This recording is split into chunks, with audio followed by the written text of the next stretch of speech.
চট্টগ্রামে কোরবানির ঈদ ঘিরে জমে উঠেছে নিত্য প্রয়োজনীয় পণ্যের বেচাকেনা। সাপ্তাহিক ছুটির দিনে সেখানকার পরিস্থিতি জানাতে যুক্ত হচ্ছেন সহকর্মী রাজীব বড়ুয়া। রাজীব, বাজারে কোন কোন পণ্যের দাম বেড়েছে, কি বলছেন ক্রেতা বিক্রেতারা, জানাবেন।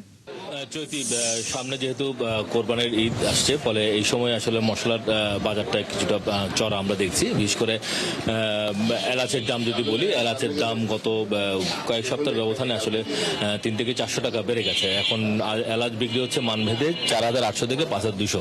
অথচ এই এলাচ কিন্তু গত বছর আমরা দেখেছি 3500 থেকে 3600 টাকা বিক্রি হতো। অর্থাৎ বছরের ব্যবধানে এই এলাচের দাম প্রায় 1500 টাকা করে আসলে বেড়ে গেছে। আর জিরার দাম বেড়েছে 150 থেকে 200 টাকা করে। যে জিরা ছিল 500 থেকে 550 টাকা, সেই জিরা বিক্রি হচ্ছে এখন 600, 650, কোনো কোনো জায়গায় 700 টাকাও বিক্রি হচ্ছে। তো এর মাঝখানে আমরা যদি বলি যে আদা, রসুন, পেঁয়াজের কথা যদি বলি, মাঝখানে আদার দাম বেশ চড়া হয়েছিল, যেখানে পাইকারিতেও আদার দাম প্রায় 200 টাকার উপরে চলে গেছিল। সেই আদা আজকে বিক্রি হচ্ছে 130, 35, 140 মান ভেদে। এবং খুচরাতে সেই আদা এখন কমে গেছে। সেই খুচরাতে এখন আদা বিক্রি হচ্ছে 170, 80 টাকা। যে রসুন এর আগে প্রায় 140-50 টাকা ছিল, সেইটি এখন খুচরায় বিক্রি হচ্ছে 130-40 টাকা। এবং পাইকারিতেও এই রসুনের দাম কমেছে। যে রসুন 115 থেকে 20 টাকা বিক্রি হতো পাইকারিতে, সেটি এখন বিক্রি হচ্ছে 100 টাকা এবং 90, 95, 100 এই দামে আসলে মূলত বিক্রি হচ্ছে। এবং পেঁয়াজের দামও কিন্তু বেশ কমেছে। পেঁয়াজ এখন পাইকারিতে বিক্রি হচ্ছে 30 থেকে 32 টাকা, 35 টাকা। যেটি সর্বোচ্চ ভালো মানে সেটি 35 টাকায় বিক্রি হচ্ছে।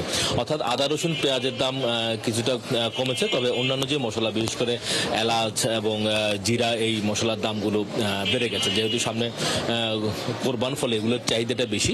ফলে এখানে যারা আসলে পাইকারি বিক্রেতা, তারা বলছেন যে যারা আমদানিকারক, সেই আমদানি পর্যায় থেকে শুরু করে তাদের এখানে যখন আসে, অর্থাৎ তারা তো কমিশন এজেন্ট, ফলে তাদের এখানে যখন আসে এর মাঝখানে 3-4 হাত ঘুরে যায়।